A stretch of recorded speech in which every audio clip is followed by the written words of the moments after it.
How's it going, everyone? And welcome to the Not a Dental podcast. I'm here with my dad, Dr. Perry. And in this episode, went over his story as not only a dentist, but a fighter pilot flying F-16. So it's a huge pleasure for me to interview my dad and excited for you guys to check it out. All right, we're here with my dad, Dr. Perry. And it's great being here with you, Dad. Thanks. Yeah, this is a treat. Yeah. I hope we can look back on this time in your life and mine and, remember where we were and everything. So I'm glad we're doing this. Thanks a lot. For sure. So I'm trying to think of, I've heard a little bit about, I don't know if you've mentioned anything about it on the podcast before, but How did you get into dentistry and then take a break to fly fighter jets? Yeah, well, I'll take that one step at a time. How I got into dentistry. It's a good question. I was your age and I met I was your age and I was a baseball player. And there was a baseball coach, Brad Stovey, in Iowa, Marion, Iowa. Actually, I think it's Cedar Rapids, Iowa. Okay. But those are neighboring cities. He let me shadow at his office, which is really important. Right now, I'm shadowing with a college student. College student is 2 days a week. She's at the office. And, it's been a lot of fun. And it's really important to let students shadow with you to understand your job. So he did that for me. Dr. Stovey did. I think he's still practicing. He's one of those guys that's a life learner. And he let me into his practice, which I'm really fortunate. And so thank you, Dr. Stovey. And he got me interested. My mom was a nurse. Brother is a doctor. And he was 4 years ahead of me. So there was a lot of pressure to go into medicine. I thought that's what I wanted to do. And when you're young and you love your mom and you want to just impress her or make her happy or feel like you've accomplished something, there's a lot of pressure to, go into medicine if that's what your family is interested in. Mm-hmm. So I thought I was going to be a doctor. I thought dentistry was like plan B or I was a failure if I was a dentist, taking it to the extreme. But I'm sure glad I did because it is a great mix of medicine and minor surgery. Nothing life-threatening, nothing too heavy. I did shadow with an orthopedic surgeon and a general physician and a hand physician too. So that's how I got into dentistry, interested in that. Yeah. Is that something that maybe some people going into the medical field or some doctors struggle with, is that other doctors in other fields have more stress they're dealing with, life or death situations? Yeah. I mean, one thing that you have to be careful about is some things in medicine are really heavy, like if you're an ER doctor or an orthopedic surgeon, sometimes your patients are really fragile and sick. So you have to deal with the reality of that. That might be something you need to work up towards, work into. Some people can't handle that buildup. Stress is kind of like something you work up to, kind of like exercise. It's hard to just pick up a 400-pound dumbbell or a 400-pound barbell. But if you train and learn really good techniques, you can adapt to it. I think humans can adapt to almost anything. So stress to one person who's worked up to it doesn't seem like stress to them. One person is stressed, the other person is fulfilled and happy. Yeah. So I can't say that it's right for everyone, Some people just absolutely love it. They feel like they're using their gifts. So am one that really I'm fortunate because dentistry makes direct impacts on people's lives, both in like mostly chewing 100%. and smiling. So I'm helping them with their confidence when there's confidence in with their social life, and also during mealtime. Yeah. Tasty, crunchy, chewy foods.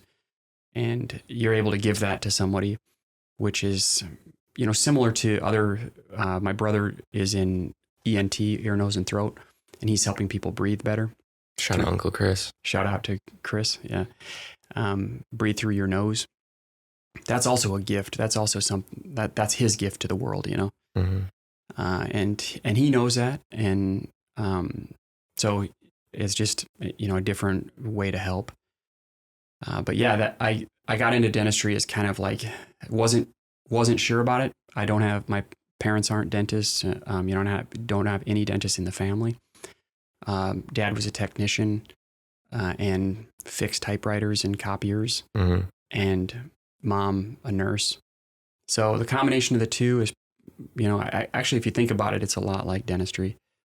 And then I'm just like everyone else. I watched Top Gun when I was a kid. In 1985, I was probably like in junior high or something like that. So I was able to absorb that and think that is the ultimate adventure movie. Mm-hmm. And so that affected me. I've always been interested in flying. My uncle was a pilot and took me flying when I was 16, 17, 18 years old. Ron. Uncle Ron. Yeah. In Florida. We had some great flights together. So I knew that flying was an option, both as a career, but I didn't know about the Air National Guard. And there was a Top Gun pilot that was a financial advisor, and he had retired from the Air Force, and he was working as a financial advisor. And I got an introduction to him when I was a junior in college, and went out to a pizza joint like Pizza Hut in the college town I was in. Yeah. And he really opened my eyes to the possibility of the Air National Guard. I didn't know anything about the Air National Guard, which is a branch of the Air Force. It's the 8th Air Force Combat Command, and it is responsible for 100% of the air sovereignty alert. So if there's anything that flies over the United States, the Air National Guard is the one responsible for it. They work with NORAD, which is North American Air Defense, and I didn't know any of that. I didn't know what the responsibilities were of the Air National Guard or the Air Force, but he told me about like what it was like to have a job as a pilot in the Air National Guard. And he said, hey, you can go to dental school, be a dentist, and then work as a pilot 2 days a week, and still you could do both, basically. Yeah. That there are citizen soldiers, they call it.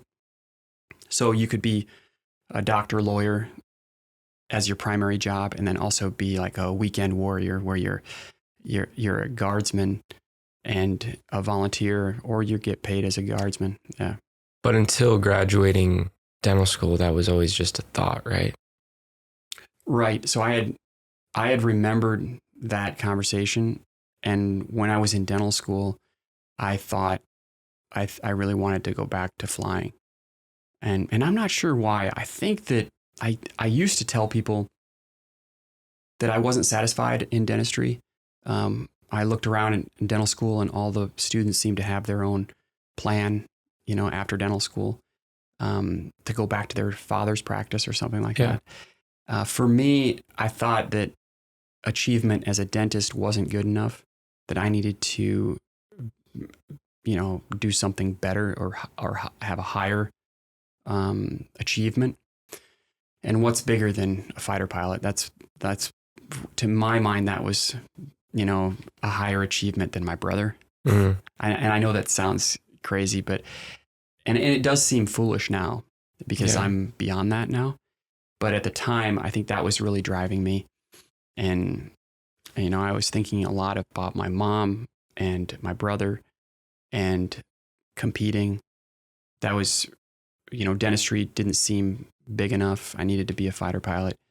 And I also wanted to test and see what was out there and just test my limits. So definitely flying jets did that for me. For sure. Mm-hmm. So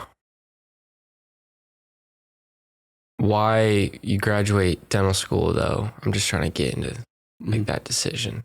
Was it like a immediate decision right after graduating that you chose to Fly jets? enroll into flight training? Yeah. Okay. So probably the first year of dental school, we were, um, we were studying pretty heavy the first 2 years. At the end of the second year, I started a flying program with a local uh, base where I flew a Piper Warrior, which is a flying program. It probably cost at that time it was about $2,000 to $3,000 to get a pilot's license, which required solo and probably 100 hours of flight time. Mm-hmm. I wanted to become a private pilot, and I knew that I needed to become a private pilot to apply to the Air Force, Air National Guard, because this pilot told me all about the selection process. So you have to be a private pilot. You have to take a pilot admissions test, which is kind of like a combination of intelligence, but also attributes for spatial orientation. Mm. So north, south, east, west on a map, and then upside down. So most people come in, they don't have that prior training or their prior license when they join flight school. Well, or do you need your license to apply? Well, when you go to the Air Force Academy, during the 4-year college, they train as a private pilot. So they graduate as private pilots. Gotcha. And so they have to get that before they go to Air Force pilot training. They call it UPT, undergraduate pilot training. So the experience I had in dental school was the same that they had, Air Force cadets. If you're at OTC, let's say you're going to ASU and they have got Air Force officer training school there, and you become an officer and you're in ROTC at ASU. Yeah. They're also going to have a flying program. Like you have to probably go to a local flying club and become a pilot if you want to go to pilot training. You have to be at least a solo private pilot. So that's not hard to do. But it is a challenge, learning to take off and land by yourself at night, is a big deal. Yeah. When you're a college kid and no one's in the plane, you have to operate it by yourself, make all the radio calls, navigation. So you learn to become an aviator. And I did that. And I also did some work with a glider. I learned to fly a glider, which is a no engine. Obviously you get towed up to a certain altitude and they release you, and now your engine's off, and you're just gliding and you have to find a place to land. And that's also a stick and rudder type of flying. So it's a little different than a Cessna or a Piper. So I got as many flight hours as I could to get prepared for that. I didn't know if I was going to become accepted into the Air National Guard. I hadn't even taken the aptitude test. I think I was taking so many tests in dental school. Every week we had a testing, and we had a lot of spatial orientation. We had to do modeling, and all of that created probably the best preparation that I could imagine, because I really scored well on that aptitude test. I think my pilot score was 91, which was about as high as it gets in the curve. So because I had such good scores, some pilot test scores in pilot training, they were only at 17. I was at 91. So I didn't know that I had scored so high, but it kind of explains that I got interviews all over the country, because I got interviewed by Iowa, Indiana, Wisconsin, and California. They all wanted to meet me. Wow. So I selected Wisconsin because it was close to the University of Iowa. And each guard base only took 2 pilots per year, roughly, because they were losing pilots to retirement and to the airlines. That was back in the early 2000s. So the airlines were doing pretty good. and they were hiring before 9/11. 9/11 really changed the airline industry, but before 9/11, the economy was going really well. You know, the Bill Clinton years and the Bill Gates years, the two Bills, you know, the economy was really charging. Basically, the internet was brand new. So there was like new markets opened up and globalism really started to expand. So airlines were doing really well and they were hiring a lot and they were probably paying a big salary. So a lot of pilots at the Air National Guards were leaving. So they were hiring about 2 pilots a year to backfill because they thought that they needed that. But then after 9/11, the military pilots and the Air National Guard became really popular. So pilots were like staying in the National Guard. And so that it created a situation where there were too many pilots at the squadron, you know? Yeah. But you're already there at that point. I was already hired and in the pipeline. So I was selected as a pilot training 2002, and they let me finish dental school. So I graduated from dental school in 2002. I took my board exam. So I was able to become board certified in Wisconsin and Iowa. And I got my board certification in both those schools. I took the board exam, and there's a practical exam and a written exam. And there's 2 parts to the board exam. So I went through all that and became a dentist, got the degree, got the certification, got the board exam done. So, and then like 6 months later, I was in pilot training. But I thought I wanted to be an oral surgeon at the time because I was also doing well in dental school. And I was in oral surgery residency, internship, oral surgery internship, which was like a rotation. You spend 3 months doing oral surgery with the oral surgery residents, mostly extractions, and then some exposure to other oral surgery, but you're doing extractions. And during that time, I was interviewing with Air National Guard because I thought I wanted to try to become a pilot. And I knew that I could go to the Air National Guard and be a pilot while I was a dentist. And I got the call from Colonel Brandemule. Jose is his call sign. And he was the squadron commander in Wisconsin. And he called me up and he said, "Do you want to fly F-16s for Wisconsin Air National Guard?" And so when you get that call, you know, of course you say yes. For sure. Yeah. And I remember where I was when he called me. I was I was renting a red barn in Coralville. So I was in the bedroom and listening to him. At the time, I remember I was also accepted at the Iowa Air National Guard. Right around the same time, they were like a couple months from each other. The squadron commander at the Iowa Air National Guard was killed in his own private plane. He was caught in some prop or jet wash from a heavy, probably like a cargo plane or something like that. And he did kind of like a ground loop and was killed. So there was some gaps there and some confusion about where I was going to end up. But I ended up in Wisconsin. And before I could just show up at Wisconsin, I needed to go through the undergraduate pilot training. I had the solo certificate, I was a private pilot, but I wasn't an Air Force pilot. And so I had to learn how to fly. At that time, it was a T-37. How long did that take? It was about 6 months in the T-37. And you're side by side with the instructor. And it's a jet, but it's not an afterburner. So it's a subsonic jet. And it's got like Hershey bar wings. And it's an awesome plane to learn to fly because the landing is really sweet. I loved landing it. It was really cool.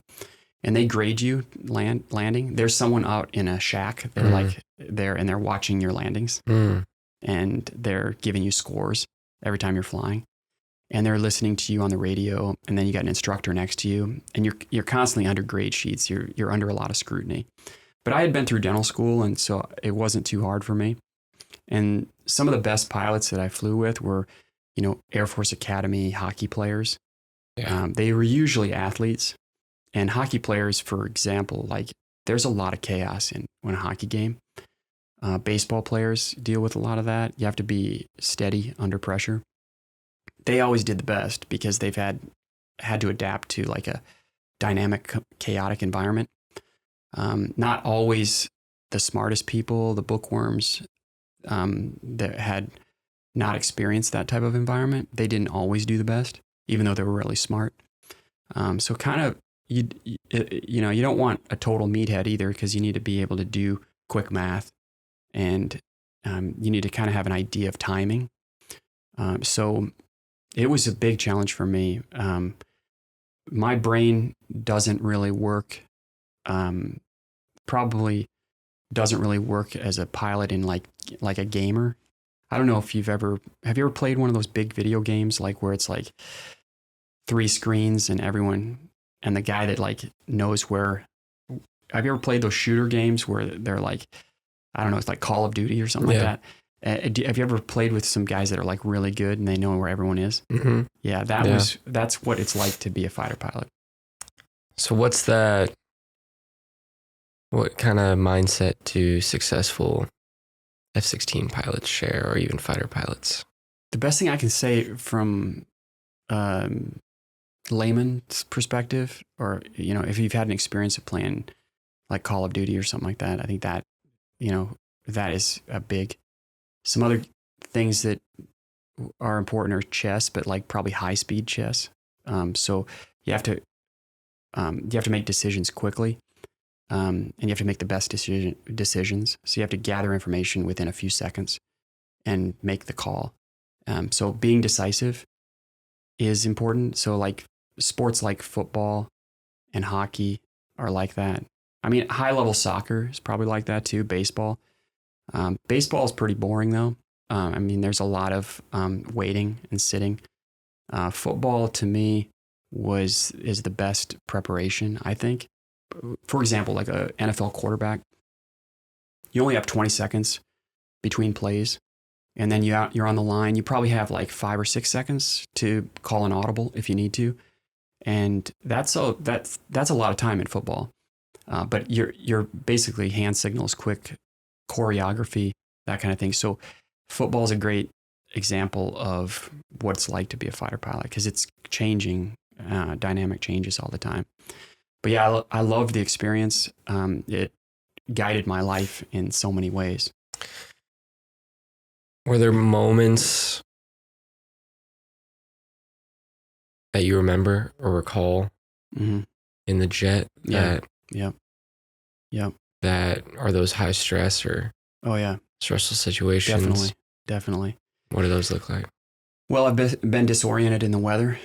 I know how horrible that can be. It's terrifying.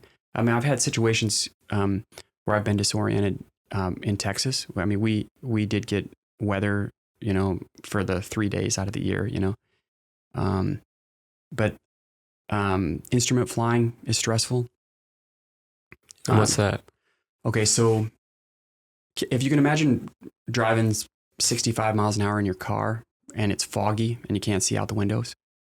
So you basically can't see the road. You might be able to see, no, you can't see anything. Yeah. But you're just looking at your instruments and your speed, and you're trying to like use the computer to stay on the lines. Yeah. That's the kind of trust you need. But that's exactly what it's like to fly in a cloud. You can't see out the windows while you're flying. So your instruments are all telling you a picture of where you are in space.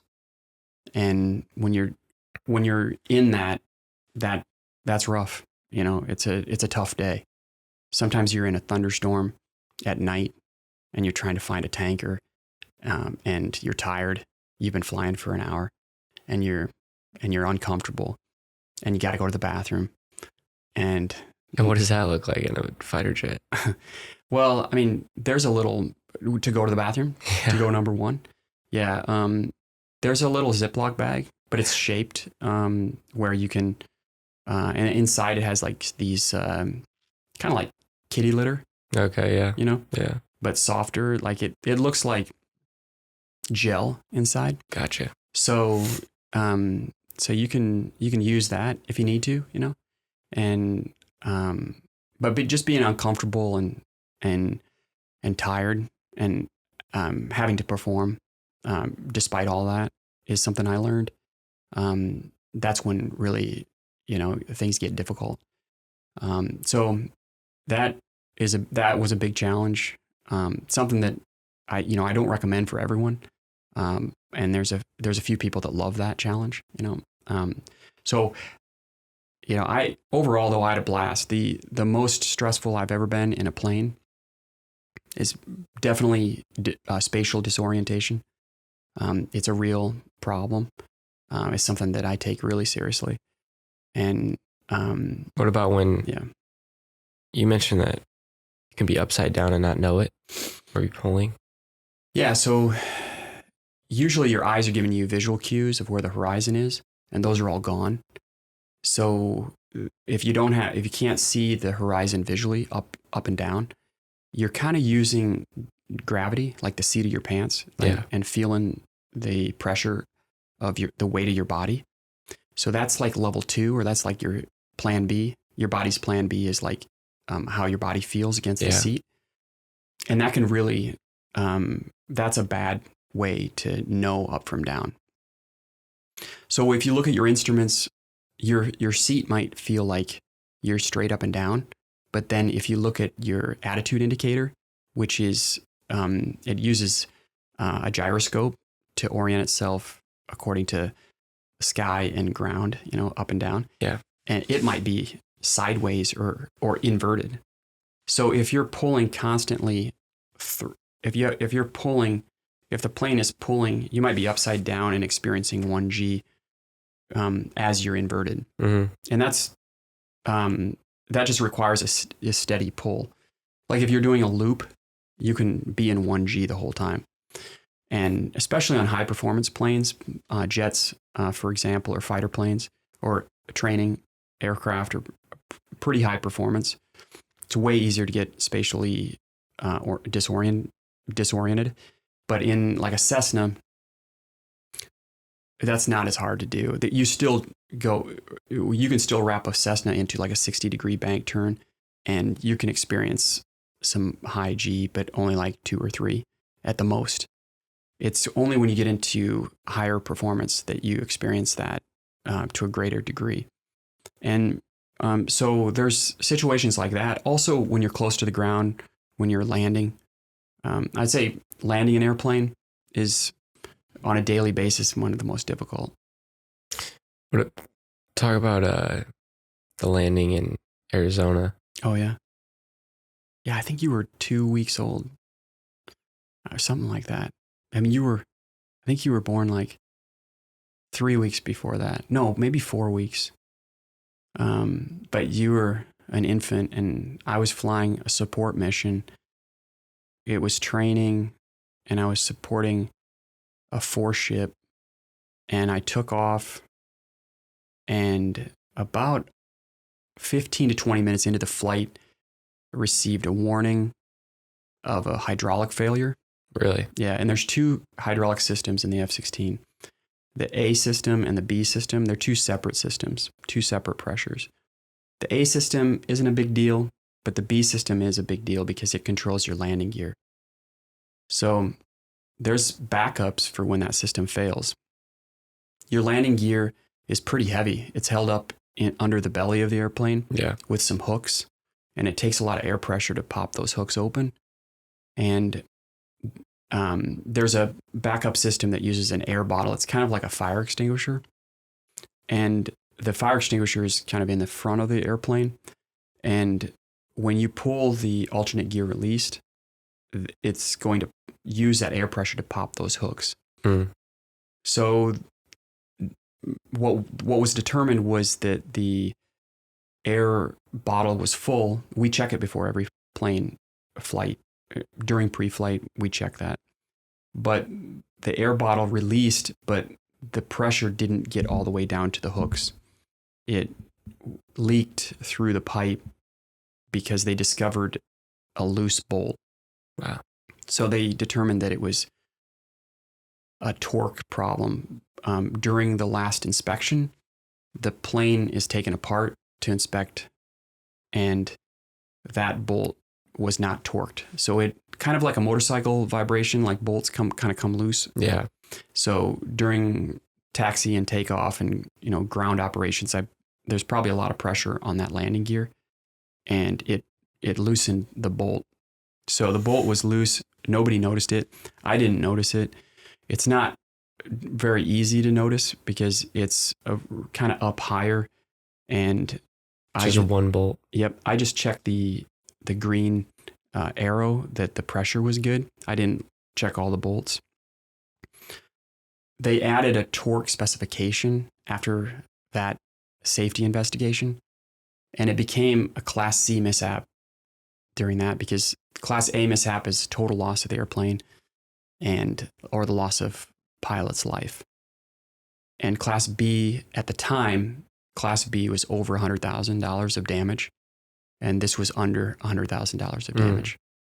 So yeah, that was something else. Yeah, I remember that really well too. Wait, so you said 20 minutes into the flight, you got a warning? Yeah, there was hydraulic pressure was 0. So the needle was at 0. And so I called to knock it off. What's that? Okay, so if you're in a fight and you have a real world problem, or you need to end the whole engagement, the training engagement, you call knock it off. You can imagine, like, if you're all playing football or everyone's playing a sport or a soccer game, and someone says knock it off. Yeah. It's going to get everyone's attention, right? So you called that, and then everybody stopped, and then they wanted to know what was going on, obviously. So I got a chase plane. So another pilot looked at my airplane, looked up and down, didn't notice anything wrong. And then we went immediately to the alternate field, which was Yuma. It actually is not Yuma. It was Gila Bend. Okay. Which is about 100 miles south of Phoenix. And so we circled at Gila Bend, got slow, lowered the gear handle. Nothing happened. Really? Yeah. So gear handled down, gear didn't come down, right? Wow. Yeah. When that happened, there was an alternate gear release procedure. And so I proceeded to pull that lever. When I pulled that lever, still no gear. And that's when it went from a normal emergency to something we hadn't seen before. Mm-hmm. And I think that at that moment, that created, a pretty wild situation where nobody really knew what to do. It's not in the checklist. Yeah. It had happened during testing, like during experimental testing in the F-16 a long time ago in 1991 at MacDill Air Force Base, which MacDill doesn't exist anymore. So it happened before. It happened once before. I didn't know about any of this. I didn't know how to handle this emergency. It's not in the checklist. But fortunately, at that moment, we made a decision to climb to high altitude back home. And then in the meantime, we got on the phone with an engineer at Lockheed Martin.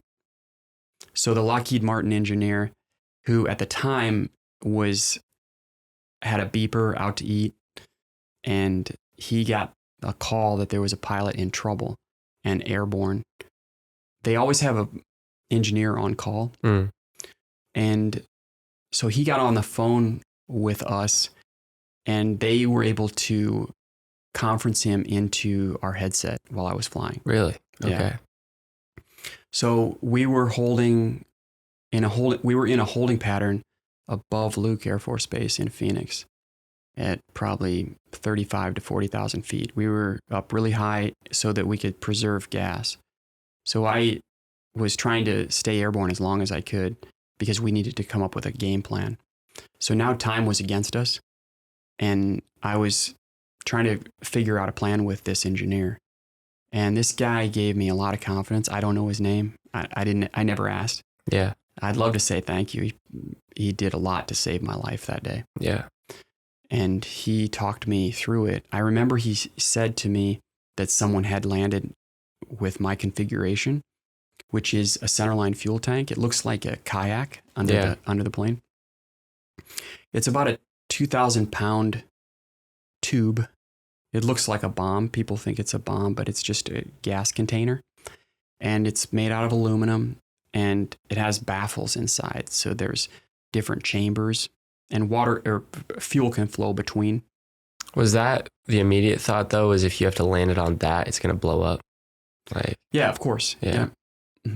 Yeah, I didn't think too much about it because I knew someone had done it. As soon as he told me that it had been done before and that you should land on the centerline fuel tank, initially I thought that my biggest hazard risk was sliding sideways on the oh yeah, land and then flipping, yeah, going probably like 60 to 100 miles an hour and tumbling and getting smashed and then blowing up. yeah, And not being able to control my because I don't have wheels. yeah. So I imagine myself sliding sideways and then rolling. And did he walk you through that process of like how to stop that? Not really, he just said keep it straight. Okay. And so the procedure was fly as straight as you can. Thankfully, it was a nice day. It was, crosswinds weren't a factor. If it was heavy crosswinds, it would have been difficult. And he also, wanted to say that ejecting and doing the ejection sequence out in the desert was an option. So he gave you that option. Right. Yeah. Yeah. So, flying out over the desert and then and taking the plane up slowly. I mean, probably like trying to get it as slow as possible, 100 miles an hour, probably something like that, 100 knots, and ejecting, taking the parachute down was something I thought had a lot more opportunity for, fouling it up. Really? Yeah. I opted to slide it in on the runway. Rather than ejecting. Right. Rather than ejecting. Yeah. I don't know. What do you think you would have done? I mean, I don't even know, but definitely ejecting would be spooky. Yeah. Yeah, I mean, not many people have ejected, Mm-hmm. It's basically a rocket under your seat. Yeah. And the canopy pops open and you take a rocket up. Do you like that idea, or do you like sliding it on the centerline fuel tank? I'm not the pilot, so What do you think? sliding it probably. Yeah. But ejecting it'd be an intense moment, Mm-hmm. I'm curious though, were there other higher commands that gave you your options? Like, I remember that, and I don't know if I told you this, but there was a wing commander, and I'm trying to think of his name. I want to say his name was Ward, last name Ward, but he told me that if I wanted to, I could eject. He just wanted me to know that I could eject if I needed to. Mm-hmm. I'd had about 68 hours in the jet, 65 hours, something like that. And so I was pretty young, pretty early in the F-16 training. So he said, hey, if you need to eject, go ahead, do it. Which, I said something stupid like, yeah, well, I'm feeling lucky today. I think I said that, which is kind of like, sounds pretty dumb, right? Like that's what a 24-year-old would say. Right? Yeah. But I think I said something like that, which I thought about later, and it seems silly right now. But the sliding it in on the runway, I never really considered ejecting very much. I didn't like that idea. So I think I wanted to save the airplane too. That weighed on me. I wanted to be able to save it. And I remember when we came in to land, there's a warning when you're below 150 knots and below 10,000 feet, the plane thinks you don't have your gear down. It's kind of like a dummy warning. Oh, okay. It's like, hey, dummy, like lower the gear. Yeah. And so it's like this beep, beep, beep, beep, beep, beep, beep, beep. So you have to land it with it. Yeah. So it's beeping and you have to concentrate even though there's this beep, beep, beep, beep, beep, beep, beep. You can cancel that warning, but it comes back. Really? Okay. Yeah. So you can cancel it for probably 20 seconds, I think. Maybe 30 seconds. I don't know. I had to memorize all these things, like alternate or all the release all the gear warning horn.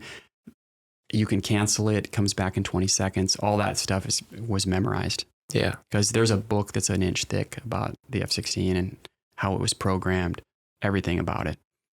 So I had all this memorized at the time, but I remember I kept canceling it when I was on the approach. Yeah. And the video is on YouTube. Yeah. But I had a chase plane, you can see on the video. And the landing, though, I think that I want to say that I've never been more focused in my life. I've never taken a half court shot at the end of a game. Have you ever done a buzzer beater? Yeah. Okay. Yeah. You know how focused you are there? Yeah. Okay. I've never played basketball at anything higher than junior high level like you have. So I don't know what that's like, but you know how everything slows down and you're like really focused the last few seconds. That's how I would explain it. That's what it was for me. So everything seemed really slow, moving really slow, and I was able to keep it as straight as I could, which worked out really well. It slowed down really fast. I remember, like, it was like immediately putting the brakes on. There was no aero brake like you have on fighter planes. It was just kind of like pretty flat. It's pretty loud to hit the ground. No, I didn't feel. It was pretty soft actually, and I didn't hear much.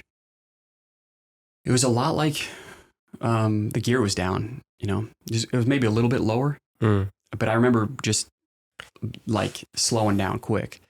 And then I also remember that I was trying to get the canopy up, and it just taken forever to get the canopy up. I think that was like time dilation.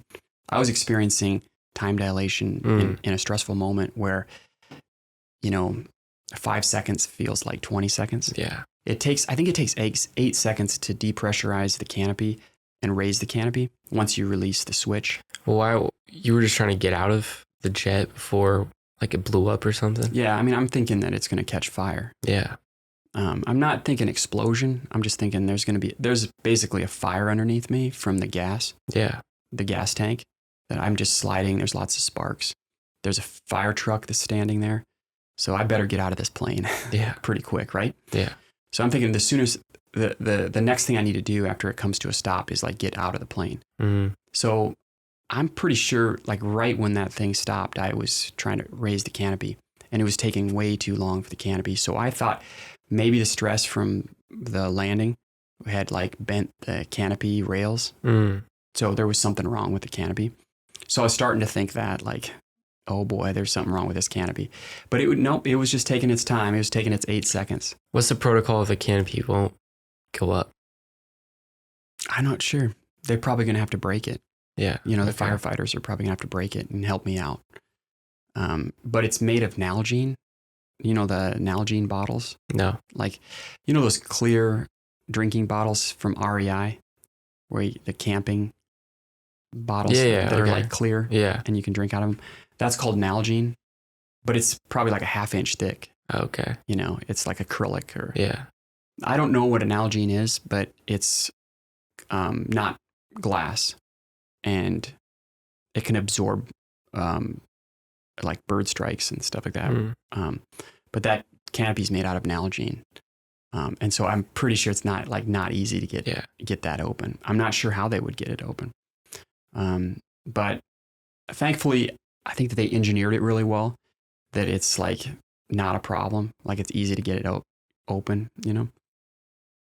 But it worked great, man. It was, it wasn't hard to hop out of that thing. You know, my adrenaline was pumping. I was probably over 100 beats per minute, just sitting there, you know, just thinking about it. So I slid and jumped and ran away from the jet and the fire truck. They told me, watch out because you might get hit by the fire truck. And it's true because whoever was driving that fire truck was not thinking about me. Really? They were just thinking about the jet. Yeah. They didn't know I was going to jump out or they weren't thinking about me. Wow. They were thinking about getting water on the plane. And so they did like a hard hook turn, you know, right around the plane, you know, which surprised me, you know. Yeah. It'd be like crossing the street and someone's doing a U-turn right in front of you. Yeah, and you're like, what the, you know, like get it. Yeah. So you have to jump away from this big truck. Yeah. So I remember that happened. I had to like dodge the fire truck and I stood there on the runway and watched them spray spray water on the plane. And then they took me to the hospital, and I had to take like 8 vials of blood. I remember I got in the back of an ambulance. Why is that? They immediately did a blood test on me. Because they were wondering if, okay, gotcha. Yeah. Yeah, of course. I mean, they want, that's standard procedure. Yeah. Whenever there's an emergency or like an investigation, they want to take the pilot's blood as soon as possible. So they want to make sure there's not alcohol in my blood or something like that. Yeah. So they took 8 vials of blood, and then I started answering questions about it. And they did a safety investigation. The investigation revealed that the bolt was the cause of the alternate gear release handle not lowering. Were you kind of nervous at that point? It's on file. Not overall. There was so much positive from the whole thing right away that I wasn't nervous about the investigation. I felt pretty confident. I didn't. Yeah, I could have. I guess I could have felt nervous about it. But I'm surprised that I wasn't more nervous than I was. But I felt like I did a really good job, so I that's why I wasn't nervous. Gotcha. Yeah. Mm-hmm. But it was a Class C mishap, and I won the Air Force Safety Award, the Air Force Education and Training Command, AETC. And every quarter they have a safety award. And it was, I think, the second quarter of 2004. And anyway, it's on the board. I've got the trophy in the office. Yeah. And then I got a letter from a general saying thank you. And the plane was up flying the next month. Really? Yeah, they basically took a flatbed truck, and they have some inflatable, something to inflate under the wings. And then they have hard points that they can get it jacked up, jack up the wings. So they lifted it on the back of a truck, took it to the hangar, and then were able to kind of suspend it in the air and look underneath it. And then they discovered that the bottle was empty, but then the bolt was loose. So they said that they replaced the bottle. The first thing they did was they replaced the bottle with a new bottle and tightened that bolt and tried it again, and it worked. So that's why they determined that the torque setting on that bolt had to be changed. So Have you heard about the that? tech order changed. Have you heard about that happening after you? No, I haven't. Mm. I'd like to know. Yeah. We can ask ChatGPT if it's happened again. Maybe. Yeah, but the report, it was kind of funny, the news report. There was a lot of news reports all over the place, like pilot rents the plane out of gas, and there's a lot of misunderstandings. Really? The media there were some other ones that just didn't get it right, huh? The media didn't get it right. No. They didn't know though. Yeah. And at the time social media hadn't exploded yet, but there was a media report, and then there was on the news media, there was like, you could comment, and I saved that for you. It's hanging in the garage. I printed off all those comments. Oh. So a lot of people that commented said, "Hey, I know the pilot. This is what really happened. And he did a great job." Gotcha. Yeah. I got to show you that. Yeah. More general question. Is there any training in the Air Force on mindset and like controlling your mind? Definitely. Almost. Do they walk you through that? Oh yeah, definitely. What does that look like? Oh, the Air Force is a fantastic place for personal development. I remember when I was there, The 7 Habits of Highly Effective People was a book. Do you know that book? Yeah. Stephen Covey. They were training that. We had workbooks. There was a lot of personal development. A ton of stuff on leadership and mindset. It's an incredible organization. It's high level corporation. It's fantastic. There's not a lot of organizations like the U.S. Air Force or the U.S. Navy, or the Army. I mean, I would say like the U.S. Air Force in particular, though, my experience was very serious professionals. I think that the rumor is that they don't have as much fun as the Navy. Mm. They're pretty serious, and it's pretty competitive. So that makes everybody serious. Yeah. It was probably a little bit more loose when I was just starting. I watched it change because from 1999 to 2010, that 10 years was probably the most transformative in the Air Force. Things changed a lot. This is after 9/11, and just the we had also fought these foreign wars, and they were deploying to Iraq and Afghanistan. That was, a lot. There was a lot going on in the Air Force at that time. But back to like, what are some specific stuff that they walked you through or that you took from it? Go deeper into that. I can remember the 7 Habits of Highly Effective People and learning that in depth with the workbook. And that helped me a lot. That guided me. There's also strategy and tactics, history. Air War College is like a master's degree. So there's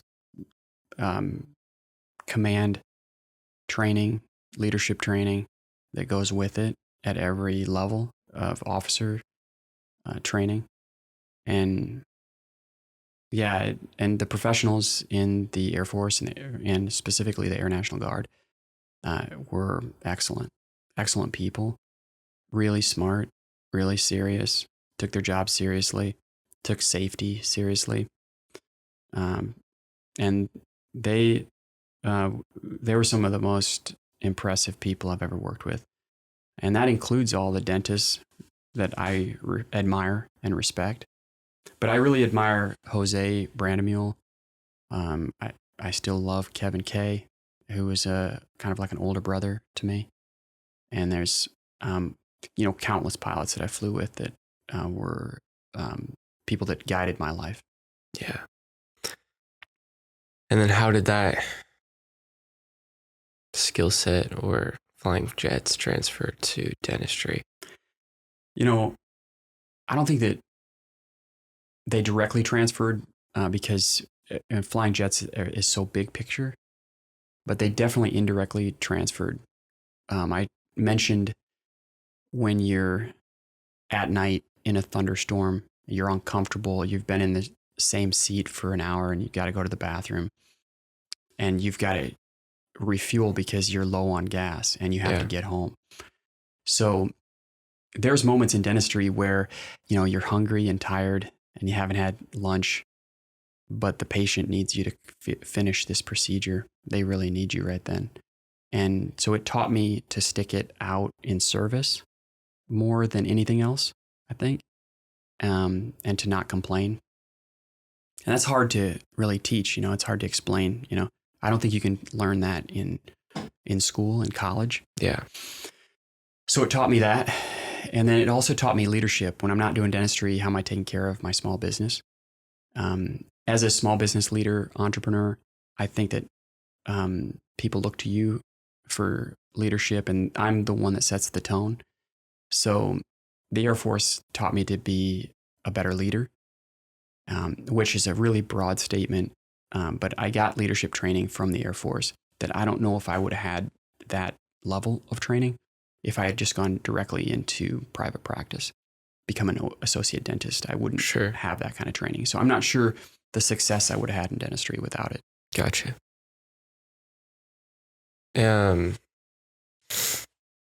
Immediately though, like, was there points where you missed it or? Yeah. Are you talking about when I got out? Yeah. The flying? Yeah. Well, the factors during the end of my career that were influencing me to get out of the jet were basically something where I experienced probably like same things that a lot of veterans go through. They go through guilt, shame, Yeah.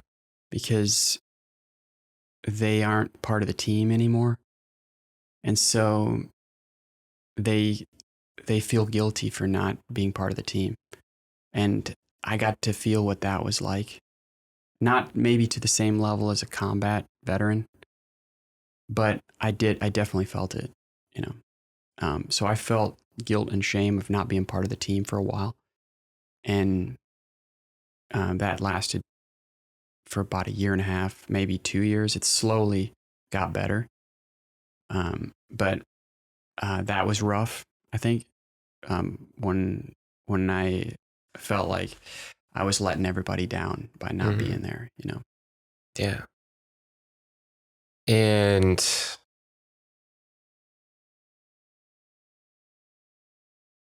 what was that first couple of years of practicing dentistry like? And you didn't go right into owning practice. Yeah, right. Right I was in private practice in Wisconsin, and then I worked for Dr. Zeno in Sun Prairie. Wait, hold on. Actually, what was it like being a dentist and a fighter pilot at the same time? Mm-hmm. Yeah, well, when I was a fighter pilot, I was a combat wingman. Mm-hmm. So I was going through combat qualification, which is kind of like a master's degree, bunch of PowerPoints. It's like so you were getting ready to go to combat. Yeah, it was like a dissertation. So getting through that was like really, that was more intense than anything I had done in dental school. That was bigger than dental school. It was easy. Dental school was easier, which is hard. It was interesting, but it was easier than that. And then after that was, I was able to work as a dentist and have a team of 5 or 6 employees, team members with me. And they called me doctor. I was responsible for exams and simple dental procedures, fillings and crowns. And I loved it because I was the leader of the team. And I felt like dentistry was always easier. It always came really easy to me. Of course, I was rusty when I first came out. Like I had to really relearn a lot of dentistry. And when I did, when I was going through reintegration into dentistry, the John Kois Institute, Kois Teaching Center, dude, that was basically like going back to dental school again. So it was fantastic. That is a comprehensive look at dentistry from an excellent perspective, all different systems. So I highly recommend it. I love John and what John Kois, how he guided my life, especially during the time that I really needed it because I was coming back from, pilot training. Yeah. And I was talking a lot about being a pilot. He's a incredible, legendary dentist. Like he is probably the biggest difference maker of any dentist to ever live. I would say. Not from his coaching or what? Everything. I mean, he's been healthy for so many years. I mean, just his career is so big. He's like the Tom Brady because he stayed healthy and he stayed teaching and he stayed doing dentistry. John Kois has photos of patients over sometimes 40 years, maybe even longer. Wow. And it shows them aging. Yeah. You know what I mean? Yeah. And that stuff is priceless. No other teaching institute has that. There was probably like 4 teaching centers in the United States, and they all have their strengths. But the degree to which the Kois Center is comprehensive, nobody's close. Wow. So I really have to thank him for how he guided my career during that time. I remember when I went to training on dental implants in BC. I was at Abbotsford, BC, at Norm Ickert's class. And Norm Ickert's a fantastic dentist in Canada. Super loving and polite. He's the dentist that you would want. He's exactly the kind of guy that you would want as your dentist. And from his team, how he was a leader to like everyone that worked there, how his office was set up, how they communicated. I learned so much from Norm. And when I went to training at the Norm Ickert Teaching Center in Canada, they kept telling me I needed to go to Coyce, you know? Yeah. And they were, and Helen, and Helen was telling me, you've got to go to the Coyce Center. So she just kept harping on that and pounding that. And it just was like a nail that just kind of stayed in my brain, and it was embedded deep. So I thought, okay, I'll do it. And so I got into one of his courses, and then that's what started me going further. So that's something that I'll always keep, and I want to pursue it more because there's different levels at the Coyce Center. There's graduate, and then there's mentor, and then there's instructor. And but the teaching center has got something for everyone in dentistry, and I think that helped a ton to make me the dentist I became. So I have to thank them. There's other great dentists that I've learned from over the years, like Brian Harris and James Heaton, and others. Paul Homily is another great communicator, great dentist. But I've gained so many friendships over the years and learned so much from those guys that but back early on, it was John Coyce. Gotcha. Yeah. And what about like starting a business with? It's a hard balancing dentistry and then also learning about how to run a business at the end of the day. Well, I mean, when you're in your late 20s, early 30s, you work 80 hours a week. You're done with dentistry at 3 o'clock, 4 o'clock in the afternoon. You'll stay till like 8 o'clock at night, sometimes even later. Yeah. Just staring at the walls or doing training and learning. It's just incredible the difference between a young person that's hungry, how much they can absorb, versus someone that's in their late 50s. Yeah, they feel like they've learned everything. And you remember that period? Mm-hmm. Yep. It was like a dry sponge. You're soaking up everything. Yeah. Or like a sponge that's already wet. It just bounces off. It's not absorbed. But when you're young, you're a dry sponge. And I think that getting the best training and coaching, executive coaching you can early is huge, because your brain fills up, your life fills up with responsibilities. Yeah. You want to be you start having kids, and you're involved in their sports, and you have more roles and responsibilities. So for me, I was happy to get some excellent advice from Helen and Norm at Norm Ickert, and go to the Coyce Center like they told me to. Yeah. What did you learn?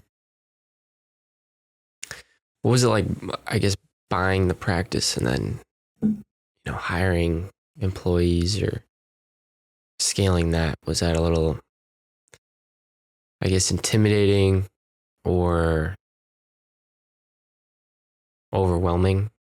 Yeah. I mean, I think that as you get older, you're more risk averse, but when you're younger, you're willing to take risks. And that was the same for me. I bought a practice. I thought I wanted to be in Bellingham because it was just growing so much and it was exciting, and the university. But Mount Vernon was closer to Seattle, but it was just kind of like a town that you drove through. Yeah. But I saw a practice come for sale in Mount Vernon, so I went to check it out. There was only 3 operatories built, 3 exam rooms. Yeah. But they had ADEC equipment, which is nice.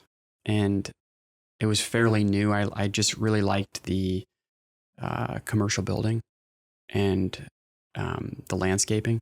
And I was like, this is smooth. This is, a nice practice.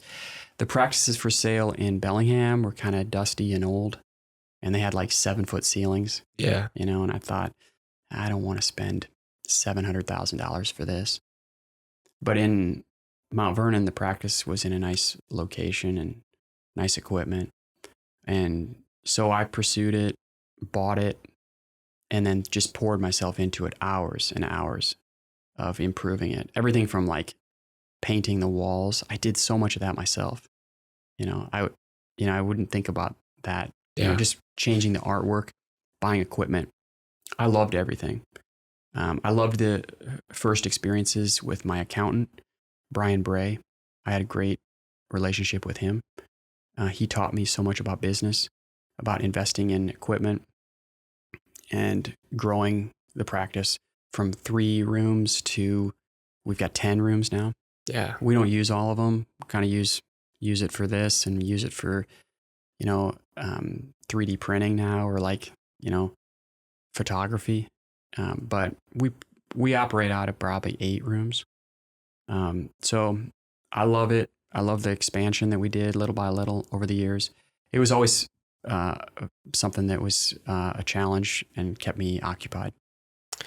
Yeah. What's it like to look back now? Yeah, it's pretty cool. I mean, I remember thinking that I needed to buy 100 practices, buy 2 practices, then 3, then 5, then 10, and scale. But I got some advice from Brian about, he had seen a bunch of dentists. He sees dental practices. He sees dentists that own 3 practices and ones that own 1. And his perspective was the 1 practice owners were always happier and sometimes wealthier because they had one thing to focus on, 1 supply budget, 1 group of people. But the ones that owned 3 practices were like spread thin, and you just only have so much time in the day that, and your problems are a little bit easier to manage when it's just 1 location. Yeah. So he told me that. So I thought about buying. I got close to buying a second practice, but I just didn't think that it was going to be a good use of my time to be traveling between offices. So I never did. And I invested in other things over the years, but I just stayed focused on this 1 place. And what's been the biggest thing you've learned with growing a team and leadership? Oh, yeah. When I started, we just had such a small team. I remember that our office receptionist was carrying a cordless phone like you'd get at your house. Yeah. And that's what we used for our office phone. Was a cordless, like a Panasonic cordless phone. We didn't even have business phones. That's how small the practice was. So we grew from 3 employees, to a team now that basically has 3 parts, like the business team at the front, the clinical team, and then the hygiene department. Yeah. So there's kind of 3 parts to any dental practice. So that's how I see it.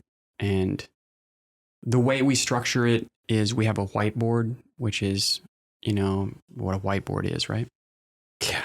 Okay. So it's like a chalkboard, and we write up all our problems on it. And so anything that happens during the day, like, oh, shoot, this mistake, basically we need to tell everyone about this. So we write that on the whiteboard. And we have meetings where we just hit all those points, everyone gets to hear it. So I have micro meetings with each subset of the team, like a few people at a time. I think that works better than a whole team meeting, but we do have meetings where we all are getting together, usually once a month. What about the biggest lesson, like for someone owning a business? What would that be for leading a team and growing a team?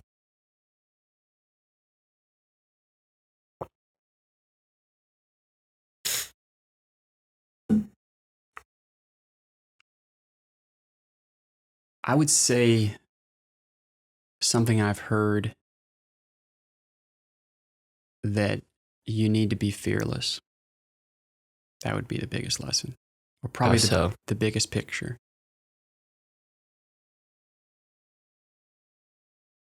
Well, one of the things I think that many people fail is they just don't take a risk. And for some reason, they're fearful about, I don't know, failure. And that's tough. That I think that it's more of a challenge now than it's ever been. When I was younger, I was fearless, and the tough thing now for me is combining the fearless attitude of my 20s and 30s with the wisdom of my 40s and 50s. If you can combine those, and that's powerful. Yeah. Because you're not as wise as you are with life experience of your 40s and 50s. But the problem with 40 and 50-year-olds is that they don't take risks anymore. Yeah. So the big picture is to do not fear and keep that attitude. What about advice for a 20-year-old about to go into the world? One thing that I would say to a 20-year-old is to make as many connections as possible. Get organized with your connections, and don't be afraid to ask for help. Get a mentor. Mm.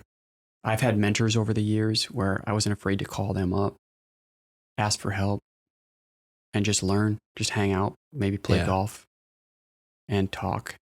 I've picked up so much from just being around people that I wanted to be around, that they were willing to have me with them. Yeah. Or, you know what I mean? So that is what I would do, is meet and make connections, because you'll learn something from each person you're with. You know, like Devin Grillo is one of them, and like Greg Grillo. Yeah. You know, that's an example. As you're learning about marketing, those guys are great. And there's other ones in marketing that I've really enjoyed, like Corey Kalinsky from Legwork. He built up Legwork, which was great, and he was a good good relationship, and I like Pro Impressions too. Gotcha. What about leadership techniques, I guess? Advice. Okay, so leadership techniques with scaling a team. For me, getting organized with your meetings and time and notifications and reminders, and staying positive with your team. People operate so much better in a positive mindset. I probably have the tendency of getting, too serious, which then quickly becomes like critical, and having the high stress, high pressure. So you have to combine being positive and optimistic around people, but also taking action, maybe letting someone go when they're not performing. That's not very positive, right?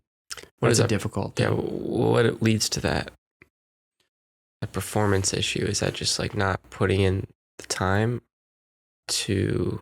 Well, when you're noticing someone's having personal problems and they're just not contributing anymore, and they might be showing up late, or they're missing a bunch of days, and you're trying to stay positive, but you're noticing this, it's hard to combine staying positive and encouraging everyone, and you want to be the loving boss, Yeah.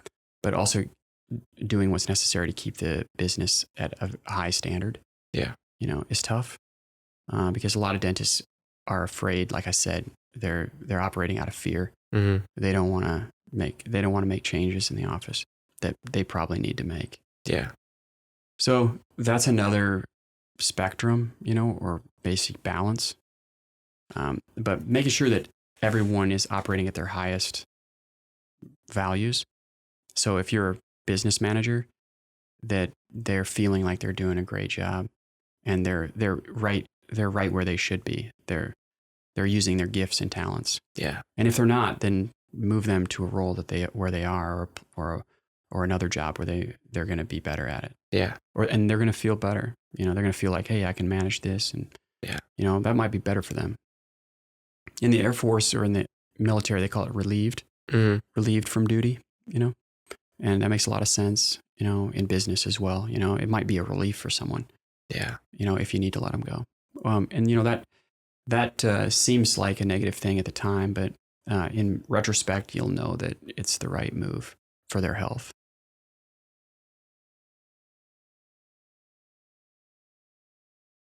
Good advice, Dad. Nice. Thanks. Nice. Let me ask you a question. Do you mind? Who's been some big influences in your life? How do you pick mentors, and who's been a mentor to you? Augie Johnson, Mm-hmm. basketball coach, entrepreneurship club leader. Yep. And he was also my computer science teacher and He had an entrepreneurship course? club A club? in high school. Yeah. How often did they meet? Once a week. Did you go to that?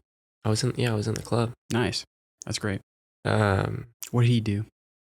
Grew a agency for YouTubers editing videos. Mm-hmm. Yep. So he has 30 editors working for him, Mm-hmm. and they're all overseas. And he just got to a point where he doesn't have to spend as much time on it anymore. Like he just manages it and spent 3 years building it. But he's definitely helped a lot, giving me books and just teaching me how to think about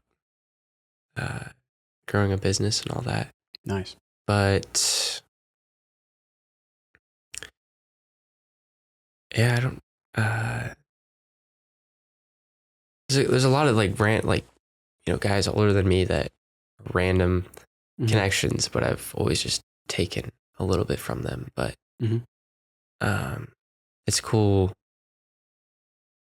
even though it's not what I'm doing, but seeing the dental practice, like it I don't think I've ever looked at it through the lens of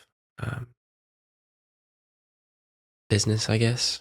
So it's cool seeing and learning about how this place operates and all that. So yeah, it's a great place to spend your day. Yeah. If you think about it, like you wake up, you've got probably like 6 to 8 hours of alertness. Yeah. Right. And what's better than just like meeting a bunch of people and talking to, some, like 1,000 friends that show up at, 30 people at a time, and you get to solve some small problems in their life. Yeah. And do some problem solving, work with a team that you get to choose. Yeah. It's great. It's a great way to spend a life. And, I really enjoy it. Love that. Well, this has been fun, man. Yeah. Thank you so much for doing this. I'm glad that you stayed a little bit later this week. Yeah. I'm glad you're coming in on Monday too. And you're going to fly back, Tuesday morning? Tuesday morning. Okay, cool. So like and subscribe. Let's do this again. Let's do it. Let's do it. We're going to probably maybe do it next year and see how things have changed. Okay. Thank you, dear friends, for listening to the latest podcast. This time was a great pleasure to have my oldest son, Oscar, with me. I want to leave you with a quote from Winston Churchill. When you're 20, you care about what everyone thinks. When you're 40, you stop caring about what everyone thinks. And when you're 60, you realize that no one was thinking about you to begin with. Have a great one. I'll see you on the other side.